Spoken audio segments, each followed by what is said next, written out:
Soujanya case ಬಗ್ಗೆ ನಾನು research start ಮಾಡಿದೆ ಅಂಡ್ ಟ್ರಸ್ಟ್ ಮೀ ಎಷ್ಟೊಂದು ಕಾಂಪ್ಲೆಕ್ಸ್ ಈ ಒಂದು ಕೇಸ್ ಇದೆ ಅಂತಂದ್ರೆ ನನ್ನ ತಲೆನೇ ಕೆಟ್ಬಿಡ್ತು. ಬಟ್ ಡೋಂಟ್ ವರಿ, ನಿಮ್ಗಂತೂ ಪ್ರತಿ ಒಂದನ್ನ ತುಂಬಾ ಸಿಂಪಲ್ ಆಗಿ ಅರ್ಥ ಮಾಡಿಸ್ತೇನೆ. ಅನ್ಕೊಳ್ಳಿ, ಒಂದು ಊರು, ಆ ಊರಲ್ಲಿ ಒಂದು ಗೌಡ್ರ ಕುಟುಂಬ ಇದೆ ಅಂಡ್ ಆ ಗೌಡ್ರ ಕುಟುಂಬ ತುಂಬಾನೇ ಪವರ್ಫುಲ್, ಲೈಕ್ ನಾವು ಮೂವೀಸ್ ಅಲ್ಲಿ ನೋಡ್ತೀವಲ್ಲ ಹಂಗೆ. ಸೊ ಗೌಡ್ರ ಊರು ಬಂದು ಧರ್ಮಸ್ಥಳ ಅಂತ. ಆ ಒಂದು ಊರಲ್ಲಿ ಇವ್ರಿಗೆ ಸಖತ್ ಕಂಟ್ರೋಲ್ ಇರುತ್ತೆ. ಈವನ್ ಅದೇ ಒಂದು ರೀಜನ್ ಅಲ್ಲಿ ಇರುವಂತಹ ಒಂದು ತುಂಬಾನೇ ಪಾಪ್ಯುಲರ್ ದೇವಸ್ಥಾನನು ಸಹ ಇವರೇ ಕಂಟ್ರೋಲ್ ಮಾಡ್ತಿರ್ತಾರೆ. ಆ ಒಂದು ದೇವಸ್ಥಾನ ಇಂದ ಈ ಗೌಡ್ರ ಕುಟುಂಬಕ್ಕೆ ಎಷ್ಟೊಂದು ದುಡ್ಡು ಬರ್ತಾ ಇರುತ್ತೆ ಅಂತಂದ್ರೆ, ಅದೇ ದುಡ್ಡಲ್ಲಿ ಇವರು ಬೇಜನ್ ಪ್ರೈವೇಟ್ ಪ್ರೈಮರಿ ಅಂಡ್ ಹೈಸ್ಕೂಲ್ಸ್ ನ ಸ್ಥಾಪನೆ ಮಾಡಿರ್ತಾರೆ. ಬೇಜನ್ ಪ್ರೈವೇಟ್ ಮೆಡಿಕಲ್ ಕಾಲೇಜಸ್ ಇರ್ತವೆ ಅಂಡ್ ಬೇಜನ್ ಪ್ರೈವೇಟ್ ದೊಡ್ಡ ದೊಡ್ಡ ಹಾಸ್ಪಿಟಲ್ಸ್ ಇರ್ತವೆ. ಒಟ್ಟಲ್ಲಿ ಹೇಳ್ಬೇಕು ಅಂತಂದ್ರೆ ದುಡ್ಡಿನ ಸುರಿಮಳೆ ಇವ್ರಿಗೆ. ನೋಡಿ, ನಮ್ಮ ಭಾರತ ದೇಶದಲ್ಲಿ ಒಂದು ಕಾನೂನಿದೆ, ದ ರಿಲಿಜಿಯಸ್ ಎಂಡೋಮೆಂಟ್ ಆಕ್ಟ್ 1863 ಅಂತ. ಬೇಸಿಕಲಿ ಈ ಒಂದು ಕಾನೂನು ಏನ್ ಹೇಳುತ್ತೆ ಅಂತಂದ್ರೆ, ಭಾರತದಲ್ಲಿ ಯಾವ್ದೆಲ್ಲ ಹಿಂದೂ ಟೆಂಪಲ್ಸ್ ಇದಾವೋ ಅವೆಲ್ಲ ಗವರ್ಮೆಂಟ್ ಪ್ರಾಪರ್ಟಿ. ಆ ಹಿಂದೂ ಟೆಂಪಲ್ಸ್ ನ ಮ್ಯಾನೇಜ್ಮೆಂಟ್ ಎಲ್ಲ ಗವರ್ಮೆಂಟ್ ಕೈಗೆ ಹೋಗಿ ಗವರ್ಮೆಂಟ್ ಡಿಸೈಡ್ ಮಾಡುತ್ತೆ ಆ ಮ್ಯಾನೇಜ್ಮೆಂಟ್ ಅಲ್ಲಿ ಯಾರ್ ಕೆಲ್ಸಕ್ಕೆ ಇರಬೇಕು, ಯಾರ್ ಕೆಲ್ಸಕ್ಕೆ ಇರಬಾರ್ದು ಅಂಡ್ ಆ ಟೆಂಪಲ್ ಇಂದ ಬರ್ತಿರುವಂತಹ ಡೊನೇಷನ್ ಅಮೌಂಟ್ ನ ಏನ್ ಮಾಡಬೇಕು ಅಂತ. ಸೊ ಈ ಒಂದು ಕಾನೂನಿನ ಪ್ರಕಾರ ಗವರ್ಮೆಂಟ್ ಇಂಡಿಯಾದಲ್ಲಿ ಇರುವಂತಹ ಆಲ್ಮೋಸ್ಟ್ ಎಲ್ಲಾ ಹಿಂದೂ ಟೆಂಪಲ್ಸ್ ನ ತನ್ನ ಕಂಟ್ರೋಲ್ ಅಲ್ಲಿ ತಗೋತಾ ಇರ್ಬೇಕಾದ್ರೆ ಗವರ್ಮೆಂಟ್ ಅಫಿಷಿಯಲ್ಸ್ ಧರ್ಮಸ್ಥಳ ಶ್ರೀ ಮಂಜುನಾಥ ದೇವಸ್ಥಾನಕ್ಕೂ ರೀಚ್ ಔಟ್ ಮಾಡ್ತಾರೆ. ಅಂಡ್ ಆಗ ಇಷ್ಟು ದಿನ ಟೆಂಪಲ್ ನ ಕಂಟ್ರೋಲ್ ಮಾಡ್ತಿದ್ದಂತಹ ಆ ಗೌಡ್ರ ಕುಟುಂಬ ಏನ್ ಹೇಳುತ್ತೆ ಗೊತ್ತಾ? ಇಲ್ಲ, ಇದು ಹಿಂದೂ ಟೆಂಪಲ್ ಅಲ್ಲ, ಇದು ಜೈನ್ ಫ್ಯಾಮಿಲಿಗೆ ಬಿಲಾಂಗ್ ಮಾಡುವಂತಹ ಒಂದು ಪ್ರೈವೇಟ್ ಟೆಂಪಲ್ ಅಂತ ಹೇಳ್ತಾರೆ. ನಾನು ಇಷ್ಟು ದಿನ ಧರ್ಮಸ್ಥಳ ಶ್ರೀ ಮಂಜುನಾಥ ದೇವಸ್ಥಾನ ಒಂದು ಹಿಂದೂ ಟೆಂಪಲ್ ಅಂತ ಅನ್ಕೊಂಡಿದ್ದೆ. ಆದ್ರೆ ಈಗಷ್ಟೇ ನನಗೂ ಗೊತ್ತಾಗಿದ್ದು ಇದು ಹಿಂದೂ ಟೆಂಪಲ್ ಅಲ್ಲ, ಇದು ಒಂದು ಜೈನ್ ಫ್ಯಾಮಿಲಿಗೆ ಬಿಲಾಂಗ್ ಮಾಡುವಂತಹ ಪ್ರೈವೇಟ್ ಜೈನ್ ಟೆಂಪಲ್ ಅಂತ. ಸೊ ಹೀಗಾಗಿ ಗವರ್ಮೆಂಟ್ ಅಫಿಷಿಯಲ್ಸ್ ಏನೂ ಮಾಡಕ್ಕಾಗದೆ ಇವತ್ತಿನವರೆಗೂ ಈ ಒಂದು ಧರ್ಮಸ್ಥಳ ಶ್ರೀ ಮಂಜುನಾಥ ದೇವಸ್ಥಾನನ ಒಂದು ಪ್ರೈವೇಟ್ ಟ್ರಸ್ಟ್ ನಡೆಸ್ಕೊಂಡು ಹೋಗ್ತಿದೆ. ಅಂಡ್ ಆ ಪ್ರೈವೇಟ್ ಟ್ರಸ್ಟ್ ನ ಓನರ್ ಯಾರು? ಅದೇ ಗೌಡ್ರ ಕುಟುಂಬ. ನೋಡಿ, ನಾನು ಈ ವಿಡಿಯೋದಲ್ಲಿ ಯಾರ್ದನ್ನು ರಿಯಲ್ ನೇಮ್ಸ್ ನ ಬಳಸ್ತಿಲ್ಲ. ಪ್ರೀವಿಯಸ್ಲಿ ಬೇರೆ ಯೂಟ್ಯೂಬರ್ಸ್ ತಮ್ಮ ವಿಡಿಯೋಸ್ ಅಲ್ಲಿ ರಿಯಲ್ ನೇಮ್ಸ್ ನ ಬಳಸಿದ್ದಾರೆ ಅನ್ನೋ ಒಂದೇ ಒಂದು ಕಾರಣಕ್ಕೆ ಅವ್ರ ವಿಡಿಯೋಸ್ ನ ಡಿಲೀಟ್ ಮಾಡಿಸಿದ್ದಾರೆ. ಸೊ ಅವ್ರ ಜೊತೆ ಆಗಿದ್ದು ನನ್ ಜೊತೆ ಆಗೋದ್ ಬೇಡ, ಸತ್ಯ ಮುಚ್ಚೋಗೋದು ನನ್ಗೆ ಇಷ್ಟ ಇಲ್ಲ. ಹಾಗಾಗಿ ನಾನು ಇಲ್ಲಿ ರಿಯಲ್ ನೇಮ್ಸ್ ನ ಬಳಸ್ತಿಲ್ಲ. ಆದ್ರೆ ನಾನು ಯಾರನ್ನ ಪಾಯಿಂಟ್ ಔಟ್ ಮಾಡಿ ಹೇಳ್ತಿದ್ದೀನಿ ಅನ್ನೋದು ಮಾತ್ರ ನಿಮಗೆ ತುಂಬಾ ಕ್ಲಿಯರ್ಲಿ ಅರ್ಥ ಆಗುತ್ತೆ. Don't worry.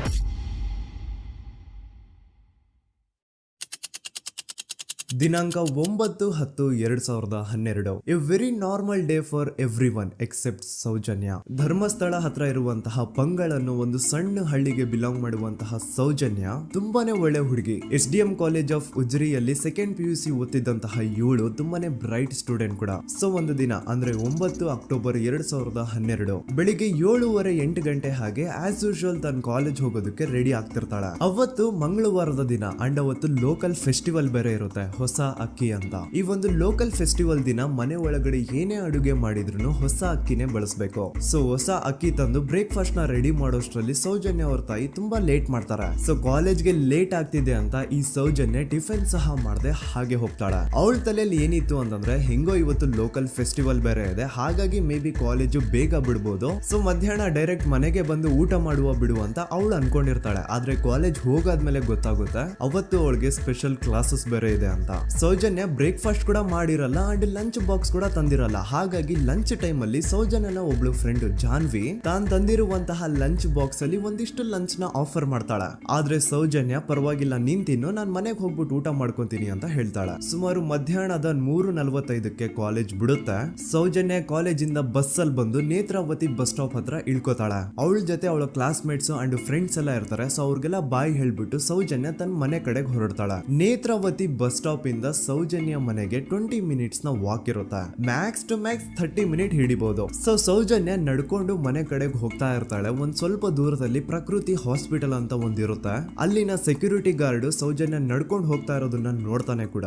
ನಂತರ ಸೌಜನ್ಯ ಒಂದು 10 ನಿಮಿಷ ಹಂಗೆ ಮುಂದೆ ನಡ್ಕೊಂಡು ಹೋಗಾದ್ಮೇಲೆ ಸೌಜನ್ಯಗೆ ತನ್ನ ಮಾವ ಸಿಗ್ತಾರೆ. ಅವರು ಸೌಜನ್ಯನ ನೋಡಿ ಮಾತಾಡಿಸ್ತಾರೆ. ಯಾಕಮ್ಮ ಕಾಲೇಜಿಂದ ಇಷ್ಟು ಲೇಟ್ ಬರ್ತಿದೀಯಾ ಅಂತ ಕೇಳ್ತಾರೆ. ಆಗ ಸೌಜನ್ಯ, ಇಲ್ಲ ಮಾವ, ಕಾಲೇಜಲ್ಲಿ ಸ್ಪೆಷಲ್ ಕ್ಲಾಸ್ ಇತ್ತು, ಹಾಗಾಗಿ ಲೇಟ್ ಆಗ್ಬಿಡ್ತು ಅಂತ ಹೇಳಿ ಒಂದೆರಡು ಮಾತಾಡ್ಸಿ ನಂತರ ತನ್ನ ಮನೆ ಕಡೆ ತಾನು ಹೊರಡ್ತಾಳ. ಈಗ ಆ ಒಂದು ಪಾಯಿಂಟ್ ಇಂದ ಸೌಜನ್ಯಗೆ ತನ್ನ ಮನೆ ಹೋಗ್ಲಿಕ್ಕೆ 10 ನಿಮಿಷ ಬೇಕು. ಮ್ಯಾಕ್ಸ್ ಟು ಮ್ಯಾಕ್ಸ್ 20 ಮಿನಿಟ್ ಅನ್ಕೊಳ್ಳಿ. 3:45ಕ್ಕೆ ಕಾಲೇಜ್ ಬಿಟ್ರೆ ಅರೌಂಡ್ 4:30ಗೆ ಮನೇಲಿ ಇರ್ಬೇಕಾಗಿದ್ದು ಹುಡುಗಿ 6:30 7 ಗಂಟೆ ಆಗಿದ್ರು ಮನೆಗ್ ಸೇರಿರಲ್ಲ. ಸೊ ಮನೇಲಿ ಸೌಜನ್ಯ ಅವ್ರ ತಾಯಿಗೆ ಟೆನ್ಷನ್ ಸ್ಟಾರ್ಟ್ ಆಗುತ್ತೆ. ಏನಪ್ಪಾ ಈ ಹುಡುಗಿ ಎಷ್ಟೊತ್ತಾದ್ರೂ ಇನ್ನು ಮನೆಗ್ ಬಂದಿಲ್ವಲ್ಲ ಅಂತ. ಸೊ ಅವ್ರೇನ್ ಮಾಡ್ತಾರೆ, ಸೌಜನ್ಯ ಅವ್ರ ತಂದೆ ಕಾಲ್ ಮಾಡ್ಬಿಟ್ಟು, ರೀ ಹಿಂಗೆ 3:30 ಗಂಟೆಗೆ ಕಾಲೇಜಿಂದ ಮನೆಗ್ ಬರ್ತಿದ್ದಿದ್ ನಮ್ ಹುಡುಗಿ ಇವತ್ತು 7 ಗಂಟೆ ಆದ್ರೂ ಇನ್ನು ಮನೆಗ್ ಬಂದಿಲ್ಲ, ನೀವು ಸ್ವಲ್ಪ ಬೇಗ ಮನೆಗ್ ಬಂದು ವಿಚಾರಿಸಿ ಅಂತ ಗಾಬ್ರಿಲಿ ಹೇಳ್ತಾರ. ಸರಿ ಅಂತ ಸೌಜನ್ಯ ಅವ್ರ ತಂದೆ ಮನೆಗ್ ಬಂದ್ಬಿಟ್ಟು ಸೌಜನ್ಯನ ಫ್ರೆಂಡ್ಸ್ ಕ್ಲಾಸ್ಮೇಟ್ಸ್ ಯಾರ್ದೆಲ್ಲ ಅವ್ರ ಹತ್ರ ನಂಬರ್ ಇರುತ್ತೋ ಅವ್ರಿಗೆಲ್ಲ ಕಾಲ್ ಮಾಡ್ಬಿಟ್ಟು ಸೌಜನ್ಯ ಬಗ್ಗೆ ಕೇಳ್ತಾರ.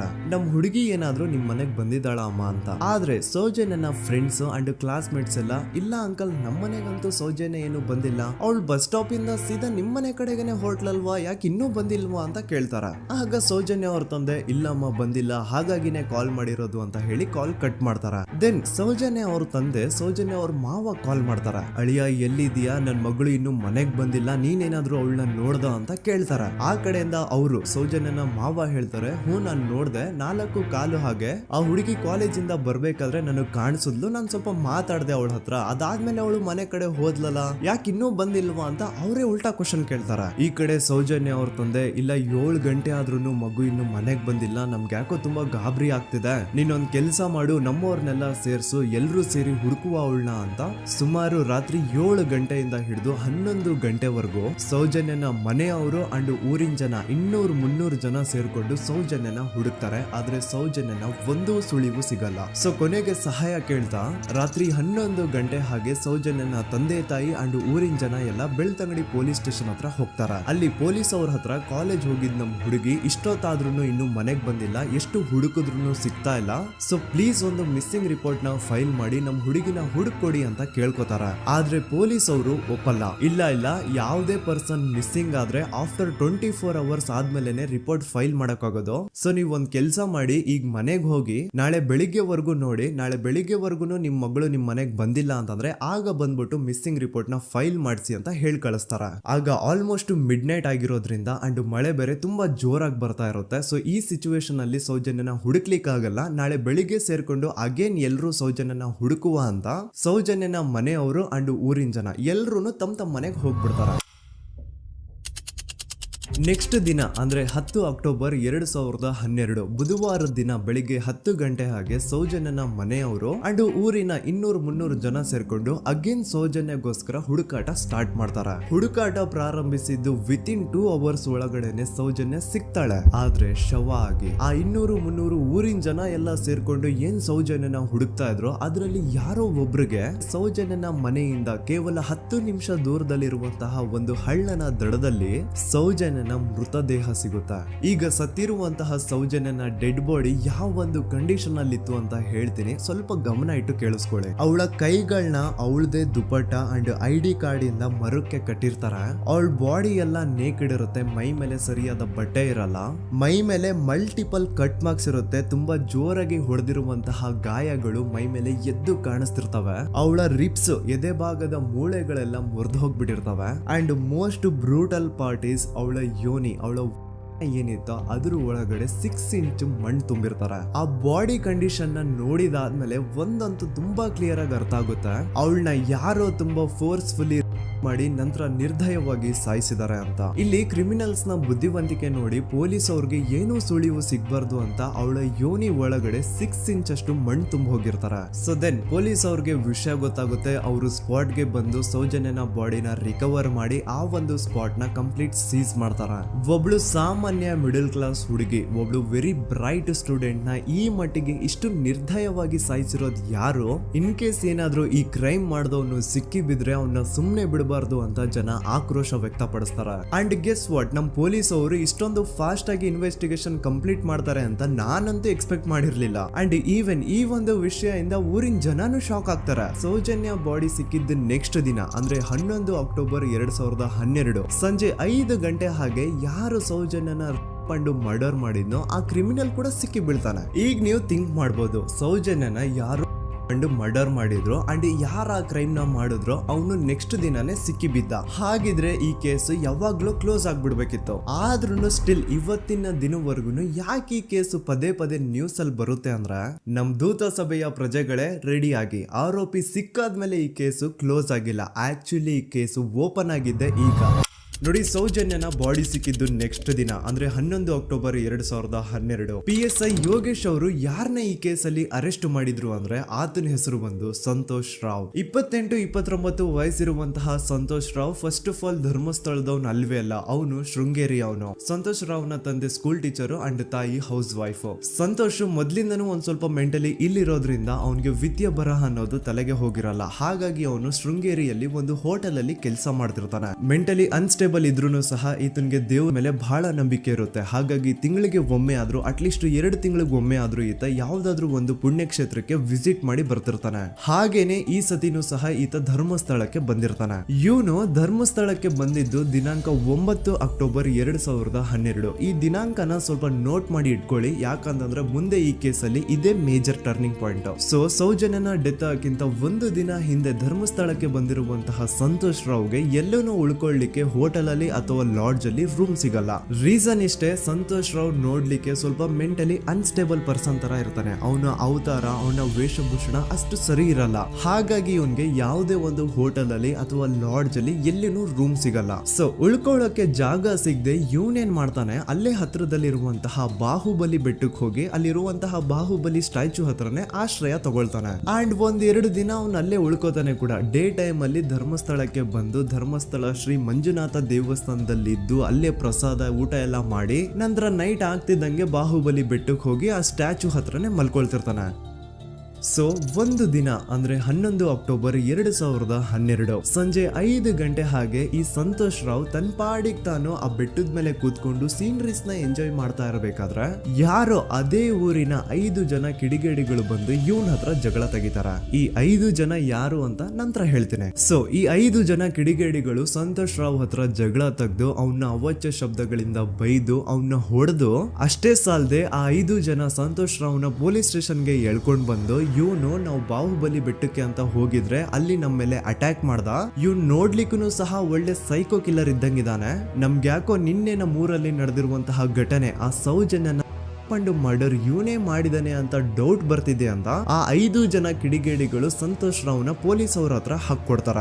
ಅಂಡ್ ಪೊಲೀಸ್ ಅವ್ರು ಕೂಡ ಎಂತವ್ರು ನೋಡಿ, ಯಾರೋ 5 ಜನ ಕಿಡಿಗೇಡಿಗಳು ಬಂದು ಇವನೇ ಕೊಲೆ ಮಾಡಿದಾನೆ ಅಂತ ಹೇಳಿದ ತಕ್ಷಣ ಹಿಂದೆ ಮುಂದೆ ಕ್ರಾಸ್ ಚೆಕ್ ಮಾಡದೆ ಸಂತೋಷ್ ರಾವ್ನ ಅರೆಸ್ಟ್ ಮಾಡಿ ಸೌಜನ್ಯ ಕೇಸ್ನ ಆರೋಪಿ ಸಿಕ್ಕಿದಾನೆ ಅಂತ ಎಲ್ಲಾ ಕಡೆ ಘೋಷಣೆ ಮಾಡ್ಬಿಡ್ತಾರ. ಜನರಿಗೆ ಈ ಕಡೆ ಒಂಥರ ನೆಮ್ಮದಿ, ಓ ಬಿಡಪ್ಪ, ನಮ್ ಪೊಲೀಸ್ ಅವ್ರಿಗೆ ತಮ್ಮ ಡ್ಯೂಟಿ ಮೇಲೆ ಎಷ್ಟೊಂದು ನಿಷ್ಠೆ ಇದೆ, ಒಂದೇ ದಿನದಲ್ಲಿ ಆರೋಪಿನ ಹಿಡಿದ್ಬಿಟ್ರಲ್ಲ ಅಂತ ಪೊಲೀಸ್ ಅವ್ರ ಮೇಲೆ ಫುಲ್ ಒಂಥರ ಹೊಗಳ್ತಾ ಇರ್ತಾರೆ. ಆದ್ರೆ ಪಾಪ ಜನರಿಗೆ ಎಲ್ಲಿ ಗೊತ್ತಿತ್ತು ಈ ಕೇಸ್ ನ ರಿಯಲ್ ಆರೋಪಿ ಬೇರೆ ಯಾರೋ ಇದಾರೆ, ಪೊಲೀಸ್ ಅವರೇ ಈ ಕೇಸ್ ನ ಮಿಸ್ಲೀಡ್ ಮಾಡೋದಕ್ಕೆ ಸುಮ್ನೆ ಸಂತೋಷ್ ನ ಅರೆಸ್ಟ್ ಮಾಡಿದ್ದಾರೆ ಅಂತ. ಸೊ ಸಂತೋಷ್ ರಾವ್ ಒಂದು ಹುಡುಗಿಯ ರೇಪ್ ಅಂಡ್ ಮರ್ಡರ್ ಕೇಸ್ ಅಲ್ಲಿ ಅರೆಸ್ಟ್ ಆಗಿದ್ದಾನೆ ಅನ್ನೋ ವಿಷಯ ಸಂತೋಷ್ ನ ತಾಯಿಗೆ ಗೊತ್ತಾದಾಗ ಅವ್ರ ಪಾಪ ನೋವಲ್ಲಿ ಕುರ್ಗಿ ಸಾಯ್ತಾರ. ಅಂಡ್ ಇನ್ನು ಅವ್ರ ತಂದೆ ಒಂದು ಕಡೆ ಪಾಪ ಹೆಂಡತಿನ ಕಳ್ಕೊಂಡಿರುವಂತಹ ನೋವು, ಇನ್ನೊಂದು ಕಡೆ ಮಗ ನೋಡಿದ್ರೆ ಯಾವ್ದೋ ಫಾಲ್ಸ್ ಕೇಸ್ ಅಲ್ಲಿ ಅರೆಸ್ಟ್ ಆಗಿದ್ದಾನೆ. ಈ ಕಡೆ ಕೇಸ್ ನ ಇನ್ವೆಸ್ಟಿಗೇಷನ್ ನಡೀತಾ ಇದೆ. ಅಂಡ್ ಇಲ್ಲಿ ನಾನು PSI ಯೋಗೇಶ್ ಅವ್ರ ಬಗ್ಗೆ ಅಂತೂ ಮೆನ್ಷನ್ ಮಾಡ್ಲೇಬೇಕು. ಈ ಪೊಲೀಸ್ ಆಫೀಸರು ಗೊತ್ತಿದ್ದು ಈ ತಪ್ಪನ ಮಾಡಿದ್ರು ಅಥವಾ ಗೊತ್ತಿಲ್ದೇನೆ ಈ ತಪ್ಪನ ಮಾಡಿದ್ರು ನನ್ಗಂತೂ ಗೊತ್ತಿಲ್ಲ.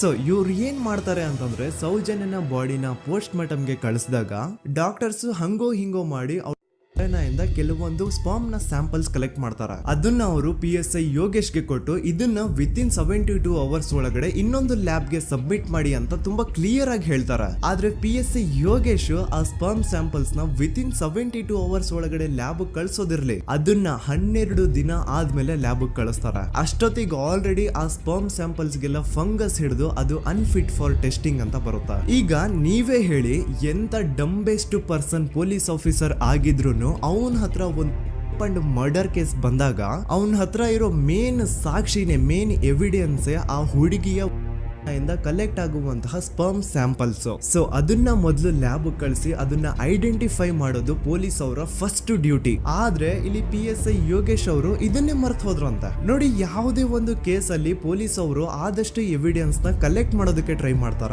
ಆದ್ರೆ ಈ ಒಂದು ಕೇಸ್ ಅಲ್ಲಿ ಮಾತ್ರ ಪೊಲೀಸ್ ಅವರು ಎವಿಡೆನ್ಸ್ ನ ಕಲೆಕ್ಟ್ ಮಾಡೋ ಬದಲಾಗಿ ಎವಿಡೆನ್ಸ್ ನ ಡಿಸ್ಟ್ರಾಯ್ ಮಾಡೋದ್ರಲ್ಲಿ ಮುಂದೆ ಇದ್ರು. ಅಷ್ಟೇ ಅಲ್ಲದೆ ಈ ಪೊಲೀಸ್ ಆಫೀಸರ್ ಸೇರ್ಕೊಂಡು ಸಂತೋಷ್ ರಾವ್ಗೆ ಸೆಲ್ ಅಲ್ಲಿ ಎಂತ ಟಾರ್ಚರ್ ಎಂತ ಹಿಂಸೆ ಕೊಡ್ತಾರೆ ಅಂದ್ರೆ ನೆನ್ಸ್ಕೊಂಡ್ರೆ ಮೈ ಜುಮ್ ಅನ್ನುತ್ತಾ. ಹೊಡಿಯೋದು, ಕೆಟ್ಟದಾಗ ಬೈಯೋದು ಇದೆಲ್ಲ common. Most brutal parties Santosh ರಾವ್ನ ಪ್ಯಾಂಟ್ ಬಿಚ್ಚಿ ಅವನ ಪ್ರೈವೇಟ್ ಪಾರ್ಟ್ ಮೇಲೆ ಬಿಸಿ ಬಿಸಿ ಕುದೀತಾ ಇರುವಂತಹ ನೀರ್ ಚಲ್ತಾರ. ಈ ಕ್ರೈಮ್ ನೀನೇ ಮಾಡಿದ್ಯಾ ಅಂತ ಒಪ್ಕೋ, ಇಲ್ಲ ಅಂತಂದ್ರೆ ನಿನ್ನ ಸೆಲ್ ಒಳಗಡೆನೆ ಸಾಯಿಸ್ಬಿಡ್ತೀವಿ, ನಿನ್ನ ತಂದೆ ತಾಯಿ ಎಲ್ರು ಸಾಯಿಸ್ಬಿಡ್ತೀವಿ ಅಂತ ಬ್ಲಾಕ್ ಮೇಲ್ ಮಾಡ್ತಾರ. ನೋಡಿ, ಸಂತೋಷ್ ರಾವ್ ಜಾಗದಲ್ಲಿ ನನ್ನಂತ ನಿಮ್ಮಂತ ನಾರ್ಮಲ್ ಪರ್ಸನ್ ಯಾರಾದ್ರೂ ಇದ್ದಿದ್ರೆ ಪೊಲೀಸ್ ಅವರು ಕೊಡ್ತಿರುವಂತಹ ಹಿಂಸೆನ ತಡ್ಕೊಳಕ್ಕಾಗದೆ ಆ ಕ್ರೈಮ್ ಮಾಡಿಲ್ಲ ಅಂದ್ರೂ ಮಾಡಿದೀನಿ ಅಂತ ಒಪ್ಕೊಬಿಡ್ತಾ ಇದ್ವಿ. ಆದ್ರೆ ಸಂತೋಷ್ ರಾವ್ ಮೆಂಟಲಿ ಇಲ್ಲಿರೋದೇ ಅವನ್ಗೆ ಅಡ್ವಾಂಟೇಜ್ ಆಗೋಯ್ತು. ಪೊಲೀಸ್ಗಳು ಸಂತೋಷ್ ರಾವ್ಗೆ ಎಷ್ಟೇ ಹೊಡೆದ್ರು, ಎಷ್ಟೇ ಬೈದ್ರು, ಎಷ್ಟೇ ಬ್ಲಾಕ್ ಮೇಲ್ ಮಾಡಿದ್ರು ಸಂತೋಷ್ ರಾವ್ ಬಾಯಲ್ಲಿ ನಾನ್ ಈ ಕ್ರೈಮ್ ನ ಮಾಡಿಲ್ಲ ಅಂತಾನೆ ಬರುತ್ತೆ ಹೊರತು ಆ ಕ್ರೈಮ್ ನ ಅವನು ಒಪ್ಕೊಳ್ಳೋದೇ ಇಲ್ಲ. ದೆನ್ ಕೋರ್ಟ್ ಟ್ರಯಲ್ಸ್ ಸ್ಟಾರ್ಟ್ ಆಗುತ್ತೆ. ಈ ಕ್ರೈಮ್ ನ ಸಂತೋಷೇ ಮಾಡಿದಾನೆ ಅಂತ ಸೌಜನ್ಯ ಕಡೆಯ ಲಾಯರ್ ವಾದ ಮಾಡ್ತಾನೆ. ಅದಕ್ಕೆ ಆಪೋಸಿಟ್ ಆಗಿ ಸಂತೋಷ್ ರಾವ್ ಕಡೆಯಿಂದ ಒಬ್ರು ಲಾಯರ್ ಇಲ್ಲ ಸಂತೋಷ್ ರಾವ್ ಈ ಕ್ರೈಮ್ ನ ಮಾಡ್ಲಿಕ್ಕೆ ಸಾಧ್ಯನೇ ಇಲ್ಲ ಅಂತ ವಾದ ಮಾಡ್ತಿರ್ತಾರೆ. ಅಂಡ್ ಕೋರ್ಟ್ ಇಂದ ಆಚೆಗಡೆ ಸಂತೋಷ್ ರಾವ್ ನ ಅಗೇನ್ಸ್ಟ್ ಸ್ಟೂಡೆಂಟ್ಸ್ ಪ್ರೊಟೆಸ್ಟ್ ನಡೆಯುತ್ತೆ, ಪಬ್ಲಿಕ್ ಪ್ರೊಟೆಸ್ಟ್ ನಡೆಯುತ್ತೆ. ಅರೆಸ್ಟ್ ಆಗಿರುವಂತಹ ಸಂತೋಷ್ ರಾವ್ಗೆ ಗಲ್ಲಿಗೇರಿಸ್ರಿ ಅಂತ ಅವ್ರು ಡಿಮ್ಯಾಂಡ್ ಮಾಡ್ತಿರ್ತಾರೆ. ಸೊ ಹೀಗೆ ಒಂದು 2-3 ವರ್ಷ ಕಳೆದು ಹೋಗುತ್ತೆ. ನಂತರ ಒಂದು ಕೋರ್ಟ್ ಟ್ರಯಲ್ ಅಲ್ಲಿ ಸಂತೋಷ್ ರಾವ್ ಪರವಾಗಿ ಹೋರಾಡ್ತಿದ್ದಂತಹ ಲಾಯರ್ ಯಾಕೆ ಈ ಕೇಸ್ ಅಲ್ಲಿ ಸಂತೋಷ್ ಆರೋಪಿ ಅಲ್ಲ ಅಂತ ಪ್ರೂವ್ ಮಾಡ್ಲಿಕ್ಕೆ ಕೆಲವೊಂದು ಪಾಯಿಂಟ್ಸ್ ನ ಮುಂದೆ ಇಡ್ತಾರೆ. ಅದೇನಂತಂದ್ರೆ ಮೊದಲನೇದಾಗಿ ಸಂತೋಷ್ ರಾವ್ ಈ ಕ್ರೈಮ್ ನ ಮಾಡಿದಾನೆ ಅಂತ ಒಬ್ರು ಒಂದು ಐ ವಿಟ್ನೆಸ್ ಇರಲ್ಲ. ಇನ್ನೊಂದೇನು ಅಂತಂದ್ರೆ ಯಾವೊಂದು ಕಂಡೀಷನ್ ಅಲ್ಲಿ, ಯಾವೊಂದು ಬ್ರೂಟಲ್ ಕಂಡೀಷನ್ ಅಲ್ಲಿ ಸೌಜನ್ಯನ ಬಾಡಿ ಸಿಕ್ಕಿತ್ತೋ ಅದನ್ನ ಗಮನದಲ್ಲಿಟ್ಕೊಂಡು ಸ್ವಲ್ಪ ಪ್ರಾಕ್ಟಿಕಲ್ ಆಗಿ ಥಿಂಕ್ ಮಾಡಿದ್ರೆ ಆ ಒಂದು ಭೀಕರ ಕ್ರೈಮ್ ನ ಒಬ್ನೇ ಮಾಡ್ಲಿಕ್ಕೆ ಸಾಧ್ಯನೇ ಇಲ್ಲ. ಇನ್ನೊಂದು ಪಾಯಿಂಟ್ ಏನು ಅಂತಂದ್ರೆ ಸೌಜನ್ಯನ ಇಂದ ಪೊಲೀಸ್ ಅವ್ರಿಗೆ ಯಾವುದೇ ಸ್ಪರ್ಮ್ ಸ್ಯಾಂಪಲ್ ಸಿಗ್ಬಾರ್ದು ಅಂತ 6 ಇಂಚು ಅಷ್ಟು ಮಣ್ಣು ಹಾಕಿರ್ತಾರ. ಸೊ ಈಗ ನೀವೇ ಹೇಳಿ, ಮೆಂಟಲಿ ಇಲ್ಲಿರುವಂತಹ ಪರ್ಸನ್ಗೆ ಇಷ್ಟೊಂದು ಬುದ್ಧಿವಂತಿಕೆ ಇರುತ್ತಾ ಅನ್ಕೊಳ್ಳಿ. ಅಷ್ಟೊಂದು ಬುದ್ಧಿವಂತಿಕೆ ಅವ್ನಿಗಿದ್ರೂನು ಆ ಕ್ರೈಮ್ ಮಾಡಾದ್ಮೇಲೆ ಅವನ ಆ ಊರಿಂದ ಓಡ್ ಹೋಗ್ಬೋದಾಗಿತ್ತು. ಆದ್ರೆ ಮತ್ತ್ಯಾಕೆ ಅವನು ಅದೇ ಊರಲ್ಲೇ ಇರ್ತಾನೆ. ಅಂಡ್ ಸೌಜನ್ಯ ಕೊನೆಯದಾಗಿ ಪ್ರಕೃತಿ ಹಾಸ್ಪಿಟಲ್ ಮುಂದ್ಗಡೆಯಿಂದ ನಡ್ಕೊಂಡು ಹೋಗ್ತಾ ಇರ್ಬೇಕಾದ್ರೆ ಆ ಪ್ರಕೃತಿ ಹಾಸ್ಪಿಟಲ್ ನ ಸೆಕ್ಯೂರಿಟಿ ಗಾರ್ಡ್ ನೋಡ್ತಾನೆ. ಅಂಡ್ ಪ್ರಕೃತಿ ಹಾಸ್ಪಿಟಲ್ ನ ಆಚೆಗಡೆ CCTV ಕ್ಯಾಮರಾನು ಇರುತ್ತೆ. ಸಡನ್ಲಿ ಆ CCTV ಫುಟೇಜ್ ಕೂಡ ಕಾಣೆ ಆಗ್ಬಿಡುತ್ತಾ. ಇನ್ನೊಂದೇನು ಅಂತಂದ್ರೆ ಸೌಜನ್ಯ ಮರ್ಡರ್ ಆಗಿದ್ದು ನೆಕ್ಸ್ಟ್ ದಿನಾನೇ ಪೊಲೀಸ್ ಅವರು ಆರೋಪಿನ ಹಿಡಿದ್ರು. ಸೊ ಹಾಗಿದ್ದಾಗ ಆ ಕಲೆಕ್ಟ್ ಮಾಡಿರುವಂತಹ ಸ್ಪರ್ಮ್ ಸ್ಯಾಂಪಲ್ಸ್ ನ ಲ್ಯಾಬ್ ಗೆ ಕಳಿಸಿ ಇವನೇ ಆರೋಪಿ ಅಂತ ಕನ್ಫರ್ಮ್ ಮಾಡೋ ಬದಲಾಗಿ ಯಾಕೆ ಪೊಲೀಸ್ ಅವರು ಆ ಸ್ಪರ್ಮ್ ಸ್ಯಾಂಪಲ್ಸ್ ನ ತಮ್ಮ ಹತ್ರನೇ ಇಟ್ಕೊಂಡು 12 ದಿನವರೆಗೂ ಅದಕ್ಕೆ ಫಂಗಸ್ ಹಿಡಿಯೋವರೆಗೂ ಕಾದು ಆಮೇಲೆ ಅದನ್ನ ಲ್ಯಾಬ್ ಕಳಿಸಿದ್ರು. ಅಂಡ್ ಮೇನ್ ಇಂಪಾರ್ಟೆಂಟ್ ಆಗಿ ಸಂತೋಷ್ ರಾವ್ಗೆ ಒಂದು ಗುಪ್ತ ರೋಗ ಇರುತ್ತೆ, ಅದೇ ಫಿಮೋಸಿಸ್ ಅಂತ. ಈ ಕಾಯಿಲೆ ಏನು ಅಂತ ನಾನು ಈ ವಿಡಿಯೋದಲ್ಲಿ ಡೀಟೇಲ್ಡ್ ಆಗಿ ಎಕ್ಸ್ಪ್ಲೈನ್ ಮಾಡ್ಲಿಕ್ಕೆ ಆಗಲ್ಲ. ಜಸ್ಟ್ ತಿಳ್ಕೊಳ್ಳಿ, ಈ ಒಂದು ಕಾಯಿಲೆ ಇರೋರು ಇಂಟಿಮಸಿ ಮಾಡ್ಲಿಕ್ಕೆ ಆಗಲ್ಲ. ಇನ್ ಕೇಸ್ ಮಾಡಿದ್ರು ಅವರು ಸುಖ ಅಲ್ಲ ನರಕ ಕಾಣ್ತಾರ. ಸೊ ಇಷ್ಟೆಲ್ಲ ವ್ಯಾಲಿಡ್ ಪಾಯಿಂಟ್ಸ್, ಇಷ್ಟೆಲ್ಲ ಫ್ಯಾಕ್ಟ್ಸ್ ಕಣ್ ಮುಂದೆ ಇರಬೇಕಾದ್ರೆ ಸ್ಟಿಲ್ ಪೊಲೀಸ್ ಅವರು ಯಾಕೆ ಈ ಕ್ರೈಮ್ ನ ಸಂತೋಷ್ ರಾವೇ ಮಾಡಿದಾನೆ ಅಂತ ಇವನ್ ಹಿಂದೆ ಬಿದ್ದಿದ್ದಾರೆ. ಯಾಕೆ ಅವರು ಈ ಕ್ರೈಮ್ ಇವನ್ ಬಿಟ್ರೆ ಬೇರೆ ಯಾರಾದ್ರೂ ಮಾಡಿರ್ಬೋದಲ್ಲ ಅಂತ ಆ ಆಂಗಲ್ ಅಲ್ಲಿ ಇನ್ವೆಸ್ಟಿಗೇಷನ್ ಮಾಡ್ತಿಲ್ವಲ್ಲ ಅಂತ ಪೊಲೀಸ್ ಅವರ ಇನ್ವೆಸ್ಟಿಗೇಷನ್ ಮೇಲೆ ಈಗ ಕ್ವಶನ್ ಬರುತ್ತೆ. So after hearing all of this ಎಲ್ಲರಿಗೂ ಈಗ ಪೊಲೀಸ್ ಅವರ ಇನ್ವೆಸ್ಟಿಗೇಷನ್ ಮೇಲೆ ಡೌಟ್ ಬರುತ್ತೆ. ಅಂಡ್ ಈವನ್ ಸೌಜನ್ಯ ಅವ್ರ ಮನೆಯವರು ಕೂಡ ನಿಜವಾದ ಆರೋಪಿ ಸಂತೋಷ್ ಅಲ್ಲ ಅಂತ ತಮ್ಮ ಅಭಿಪ್ರಾಯನ ವ್ಯಕ್ತಪಡಿಸ್ತಾರೆ. ಆಗ ಅಲ್ಲಿವರೆಗೂ ಸಂತೋಷ್ ರಾವ್ನ ಗಲ್ಲಿಗೇರಿಸಿ ಅಂತ ಏನು student protest and public protest ಎಲ್ಲ ನಡೀತಾ ಇತ್ತು, ಈಗ ಅದೆಲ್ಲ ನಿಂತು ಹೋಗಿ ಎಲ್ಲಾ ಹೇಟ್ರೇಡ್ ಪೊಲೀಸ್ ಅವ್ರ ಕಡೆಗೆ ಹೋಗುತ್ತೆ. ಪೊಲೀಸ್ ಅವರು ಈ ಕೇಸಲ್ಲಿ ಕರಪ್ಟ್ ಆಗಿದ್ದಾರೆ, ಪೊಲೀಸ್ ಅವರೇ ಸತ್ಯ ಮುಚ್ಚಿಡ್ಲಿಕ್ಕೆ ಟ್ರೈ ಮಾಡ್ತಿದ್ದಾರೆ. ಹಾಗಾಗಿ ಈ ಕೇಸ್ ನ ಇನ್ ಮುಂದೆ ಪೊಲೀಸ್ ಅವರಲ್ಲದೆ CBI ಅವರು ಇನ್ವೆಸ್ಟಿಗೇಷನ್ ಮಾಡಬೇಕು, ಈ ಕೇಸ್ ನ CBI ಒಪ್ಸಿ ಅಂತ ಅಗೇನ್ ಪ್ರೊಟೆಸ್ಟ್ ಗಳು ಸ್ಟಾರ್ಟ್ ಆಗ್ತವೆ. ಸೊ ಧರ್ಮಸ್ಥಳದಲ್ಲಿ ಇಷ್ಟೊಂದು ಹೋರಾಟಗಳಾಗ್ತಿದಾವೆ, ಒಬ್ಳು ಹುಡುಗಿ ಜೊತೆ ಇಷ್ಟೊಂದು ಅನ್ಯಾಯ ಆಗಿದೆ, ಆದ್ರೂ ಸಹ ಧರ್ಮಾಧಿಕಾರಿ ಏನು ಮಾತೇ ಆಡ್ತಿಲ್ವಲ್ಲ ಈ ಹುಡುಗಿ ಬಗ್ಗೆ ಅಂತ ಜನರು ಪ್ರಶ್ನೆ ಮಾಡಿದಾಗ ಆಗ ಧರ್ಮಾಧಿಕಾರಿನೂ ಜನರು ಮುಂದೆ ಬಂದ್ಬಿಟ್ಟು ಈ ಕೇಸ್ ನ CBI ಒಪ್ಸಿ ಅಂತ ಹೋರಾಟ ಮಾಡ್ತಾರ. ನಂತರ ಈ ಒಂದು ಕೇಸು ಪೊಲೀಸ್ ಅವರಿಂದ CBI ಕೈಗೆ ಹೋಗುತ್ತೆ. CBI ಕೈಗೆ ಹೋಗಿದ ತಕ್ಷಣ ಇಲ್ಲೇನು ಸತ್ಯ ಹೊರಗೆ ಬಂದಿಲ್ಲ. ಆ CBI ಅವರು 3-4 ವರ್ಷ ಟೈಮ್ ತಗೊಂಡು ಮತ್ತೆ ಈ ಒಂದು ಕೇಸ್ ನ ಇನ್ವೆಸ್ಟಿಗೇಷನ್ ಇನ್ವೆಸ್ಟಿಗೇಷನ್ ಮಾಡ್ತಾರ. ಆದ್ರೆ ಅಲ್ಲಿ ಏನು ಇನ್ವೆಸ್ಟಿಗೇಷನ್ ಮಾಡ್ಲಿಕ್ಕೆ ಉಳ್ದೇ ಇರಲ್ಲ. ಆ ಪೊಲೀಸ್ ಅವರು ಅವ್ರ ಕೈಯಲ್ಲಿ ಈ ಕೇಸು ಇದ್ದಷ್ಟು ದಿನ ಎಷ್ಟಾಗುತ್ತೋ ಅಷ್ಟು ಎವಿಡೆನ್ಸ್ ನ ಡಿಸ್ಟ್ರಾಯ್ ಮಾಡ್ಬಿಟ್ಟಿರ್ತಾರ. ಸೊ ಹಾಗಾಗಿ ಅಲ್ಲಿ CBI ಅವ್ರಿಗೆ ಇನ್ವೆಸ್ಟಿಗೇಷನ್ ಮಾಡ್ಲಿಕ್ಕೆ ಏನ್ ಉಳ್ದೇ ಇರಲ್ಲ. ಆದ್ರೂ ಸ್ಟಿಲ್ ಅವರು 3-4 ಇಯರ್ಸ್ ಟೈಮ್ ತಗೊಂಡು ನಂತರ ಫೈನಲಿ ಒಂದು ರಿಪೋರ್ಟ್ ನ ಕೋರ್ಟ್ ಗೆ ಸಬ್ಮಿಟ್ ಮಾಡ್ತಾರ. ಅಂಡ್ CBI ಅವರು ಕೋರ್ಟ್ ಗೆ ಸಬ್ಮಿಟ್ ಮಾಡಿರುವಂತಹ ಆ ಒಂದು ರಿಪೋರ್ಟ್ ಅಲ್ಲಿ ಏನಿತ್ತು ಅಂದ್ರೆ CBI ಇನ್ವೆಸ್ಟಿಗೇಷನ್ ಕನ್ಫರ್ಮ್ಸ್ ದಟ್ ಈ ಒಂದು ಕ್ರೈಮ್ ನ ಸಂತೋಷ್ ರಾವ್ ಮಾಡಿದಾನೆ ಅಂತ. ಆದ್ರೆ ಐರಾನಿ ಈಸ್ ಇದೇ ಒಂದು ರಿಪೋರ್ಟ್ ಅಲ್ಲಿ ಇವ್ರು ಏನ್ ಹೇಳ್ತಾರೆ ಅಂದ್ರೆ ಅವ್ರಿಗೆ ಯಾವುದೇ ತರ ಎವಿಡೆನ್ಸ್ ಸಿಕ್ಕಿಲ್ಲ ಅಂತ. ಯಾಕಂದ್ರೆ ಈ ಸೌಜನ್ಯ ಕೇಸ್ ಪೊಲೀಸ್ ಅವ್ರ ಕೈಯಲ್ಲಿ ಇದ್ದಾಗ ಪೊಲೀಸ್ ಅವರು ತಮ್ಮ ನಿರ್ಲಕ್ಷ್ಯದಿಂದ ಎಲ್ಲಾ ಎವಿಡೆನ್ಸ್ ನ ಕಳ್ಕೊಂಡ್ಬಿಟ್ಟಿರ್ತಾರ. ಅಂತದ್ರಲ್ಲಿ ಯಾವ ಒಂದು ಆಧಾರದ ಮೇಲೆ ಇವರು ಸಂತೋಷ್ ರಾವ್ ಈ ಕ್ರೈಮ್ ನ ಮಾಡಿದ್ದಾರೆ ಅಂತ ಕ್ವಶನ್ ಮಾಡಿದಾಗ CBI ಅವ್ರ ಕಡೆಯಿಂದ ನೋ ಆನ್ಸರ್. ನೋಡಿ, ಮೊದ್ಲು ಈ ಒಂದು ಕೇಸ್ ನ ಪೊಲೀಸ್ ಅವರು ಇನ್ವೆಸ್ಟಿಗೇಷನ್ ಮಾಡಿ ನಂತರ ಈ ಒಂದು ಕೇಸು CBI ಅವ್ರ ಕೈಗೆ ಹೋಗಿ ಅವರು 3-4 ವರ್ಷ ಟೈಮ್ ತಗೊಂಡು ಇನ್ವೆಸ್ಟಿಗೇಷನ್ ಮಾಡಿ ದೆನ್ ಫೈನಲ್ ರಿಪೋರ್ಟ್ ನ ಕೋರ್ಟ್ ಗೆ ಸಬ್ಮಿಟ್ ಮಾಡೋಷ್ಟ್ರಲ್ಲಿ ಸುಮಾರು 5-6 ವರ್ಷ ಕಳೆದು ಹೋಗಿರುತ್ತೆ. ಅಂಡ್ ಸ್ಟಿಲ್ ಈ ಒಂದು ಕೇಸ್ ಅಲ್ಲಿ ಏನೂ ಕನ್ಕ್ಲೂಷನ್ ಸಿಕ್ಕಿರಲ್ಲ. ಎವ್ರಿ ಇಯರ್ ಸೌಜನ್ಯನ ಬರ್ತ್ಡೇ ಇದ್ದಾಗ ಅಥವಾ ತಿಥಿ ಇದ್ದಾಗ ಅವಳನ್ನ ನೆನೆಸ್ಕೊಂಡು ಅವಳ ಹೆಸರಲ್ಲಿ public protest and student protest ನಡೀತಾನೆ ಇರ್ತವೆ. ಸೊ ಒಂದು ದಿನ ಈ ಒಂದು ಪ್ರೊಟೆಸ್ಟ್ ಗಳ ನ್ಯೂಸ್ ಗಿರೀಶ್ ಮುಟ್ಟಣ್ಣನವರ ಗಮನಕ್ಕೆ ಬರುತ್ತೆ. ಯಾರು ಈ ಗಿರೀಶ್ ಮುಟ್ಟಣ್ಣನವರ ಅಂದ್ರೆ ಇವರು very honest X police man. ನೀವು ನಂಬಲ್ಲ, ಇವ್ರು ಪೊಲೀಸ್ ಆಫೀಸರ್ ಇದ್ದಾಗ ಪಬ್ಲಿಕ್ ಅಲ್ಲಿ ಒಬ್ಬ MLA ಹೊಡೆದಿರ್ತಾರ. ಅಷ್ಟೇ ಅಲ್ಲ, ಪೊಲೀಸ್ ಡಿಪಾರ್ಟ್ಮೆಂಟ್ ಅಲ್ಲಿ ಕರಪ್ಷನ್ ಇದೆ, ಕರಪ್ಷನ್ ಇದ್ದಿದ್ ಕಡೆ ನಾನ್ ಇರಲ್ಲ ಅಂತ ಹೇಳ್ಬಿಟ್ಟು ತಮ್ಮ ಪೊಲೀಸ್ ಡ್ಯೂಟಿನ ಬಿಟ್ಬಿಟ್ಟು ಈಗ ಸಮಾಜದಲ್ಲಿ ಏನೇ ಅನ್ಯಾಯ ಆಗಿದ್ರು ಅದ್ರ ಅಗೇನ್ಸ್ಟ್ ವಾಯ್ಸ್ ರೈಸ್ ಮಾಡ್ತಿದಾರ. ಸೊ ಈ ಗಿರೀಶ್ ಮುಟ್ಟಣ್ಣನವರಿಗೆ ಸೌಜನ್ಯ ಕೇಸ್ ಬಗ್ಗೆ ಗೊತ್ತಾದಾಗ ಅವ್ರಿಗೆ ಈ ಕೇಸು ತುಂಬಾನೇ ಕಾಡುತ್ತೆ.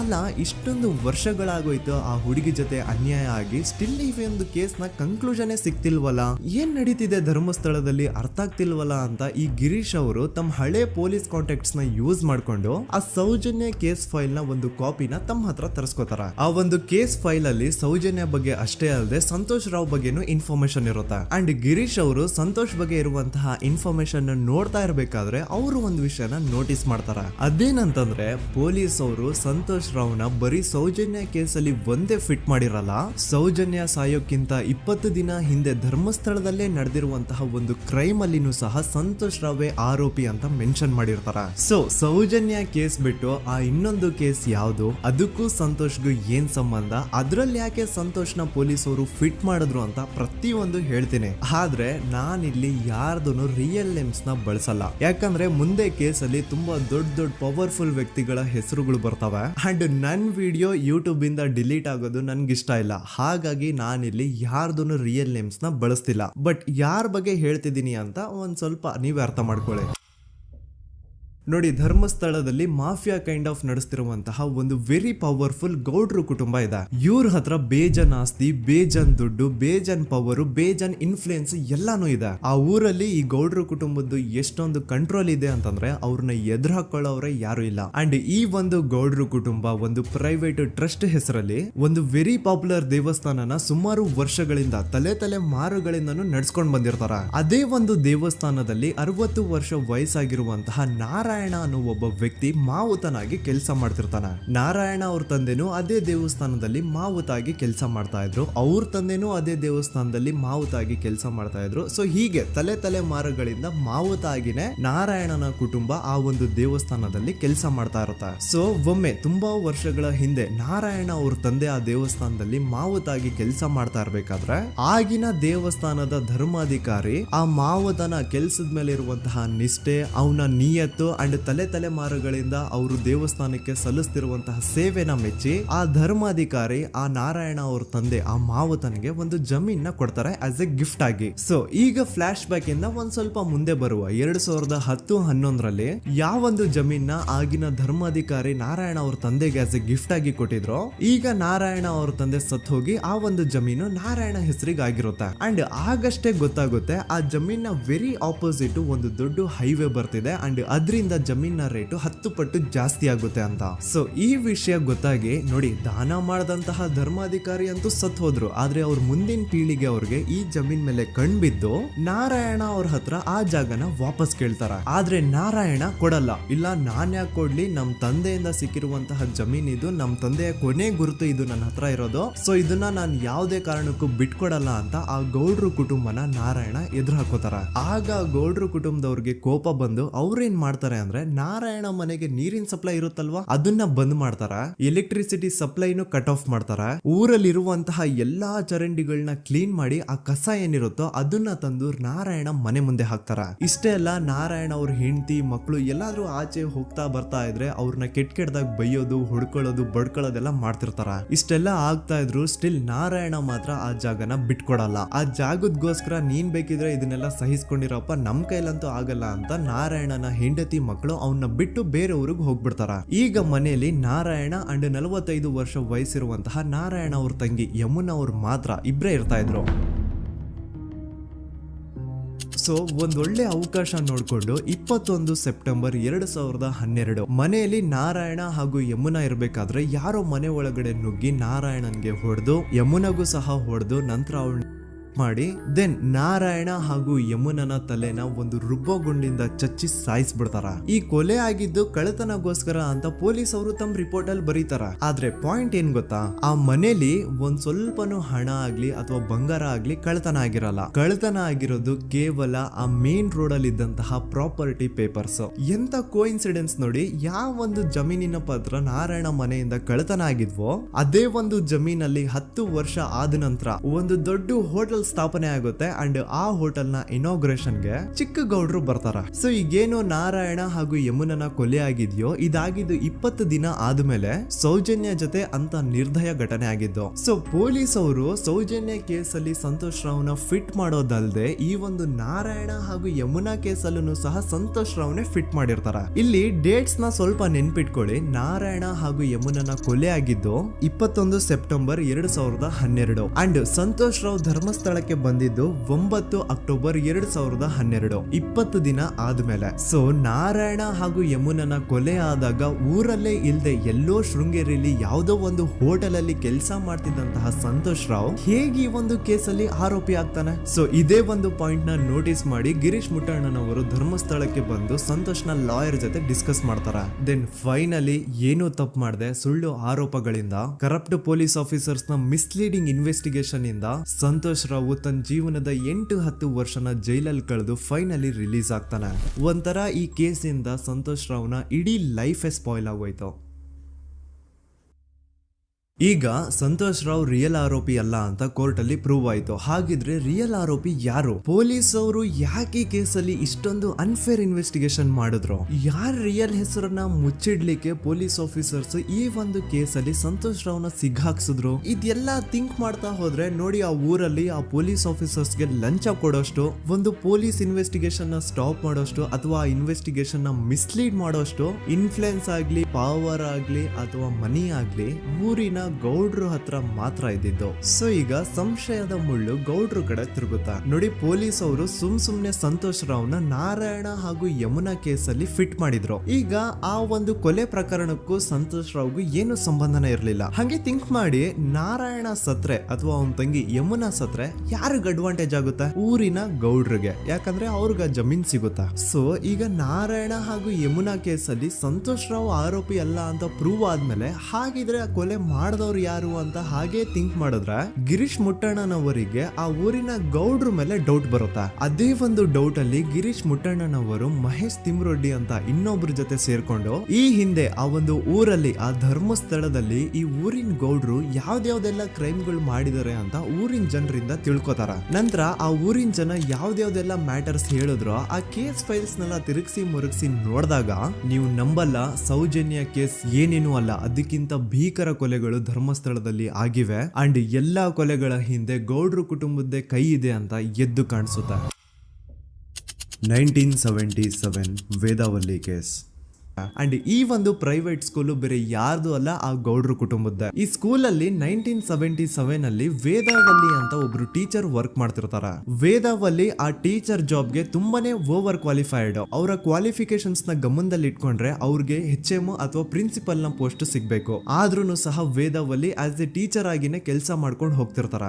ಒಮ್ಮೆ ಏನಾಗುತ್ತೆ, ಸ್ಕೂಲ್ ಅಲ್ಲಿ ಪ್ರಿನ್ಸಿಪಲ್ ನ ಪೋಸ್ಟ್ ಖಾಲಿ ಆಗುತ್ತೆ ಅಂಡ್ ಆ ಒಂದು ಪೋಸ್ಟ್ ಗೆ ಎಲ್ರು ಏನ್ ಅನ್ಕೊಳ್ತಾರೆ, ವೇದಾವಲ್ಲಿನೇ ಸೆಲೆಕ್ಟ್ ಪ್ರೊಟೆಕ್ಟ್ ಮಾಡೋದು ಅಂತ. ಆದ್ರೆ ವೇದವಲ್ಲಿಯ ಕ್ಯಾಸ್ಟ್ ಬೇರೆ ಇದೆ ಅನ್ನೋ ಒಂದೇ ಒಂದು ಕಾರಣಕ್ಕೆ ಆ ಪ್ರಿನ್ಸಿಪಲ್ ನ ಪೋಸ್ಟ್ ವೇದವಲ್ಲಿಗೆ ಸಿಗದೆ ಬೇರೆ ಯಾರನ್ನೋ ತಂದು ಕೂರಿಸ್ಬಿಟ್ಟಿರ್ತಾರ. ಇದ್ರಿಂದ ಟೀಚರ್ ವೇದವಲ್ಲಿಗೆ ತುಂಬಾ ಕೋಪ ಬಂದು ಅವ್ರ ಸ್ಕೂಲ್ ಮುಂದೆ ಪ್ರೊಟೆಸ್ಟ್ ಮಾಡೋದ್ ಸ್ಟಾರ್ಟ್ ಮಾಡ್ತಾರ. ಅಂಡ್ ಈ ವಿಷಯ ಸ್ಕೂಲ್ ನ ಓನರ್ಸ್ ಗೆ ಇಷ್ಟ ಆಗಲ್ಲ. ಸೊ ಅವರು ಆ ಕೋಪನ ಹಾಗೆ ಮನ್ಸಲ್ಲಿ ಇಟ್ಕೊಂಡಿರ್ತಾರ.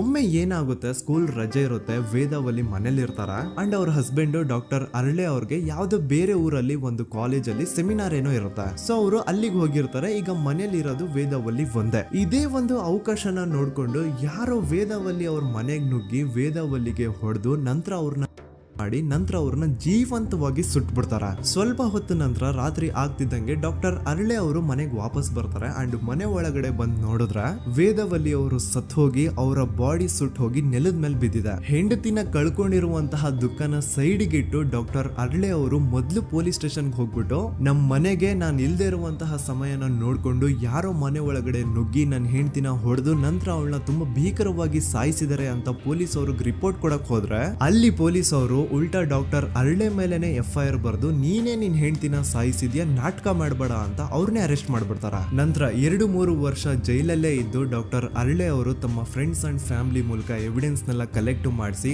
ತಾನ ಕೊಲೆನ ಮಾಡಿಲ್ಲ, ತನ್ನ ಹೆಂಡತಿನ ಸಾಯಿಸಿಲ್ಲ ಅಂತ ಕೋರ್ಟ್ ಅಲ್ಲಿ ಪ್ರೂವ್ ಮಾಡ್ಕೊಂಡು ಜೈಲಿಂದ ರಿಲೀಸ್ ಆಗ್ತಾರ. ಸೊ ಈಗ ಡಾಕ್ಟರ್ ಅರಳೆ ಅವರು ಈ ಒಂದು ಕ್ರೈಮ್ ನ ಮಾಡಿಲ್ಲ ಅಂತಂದ್ರೆ ವೇದವಲ್ಲಿನ ಅಷ್ಟು ಭೀಕರವಾಗಿ ಸಾಯಿಸಿದವ್ರು ಯಾರು, ಈ ವಿಷಯ ಇವತ್ತಿನವರೆಗೂ ಗೊತ್ತಾಗಿಲ್ಲ.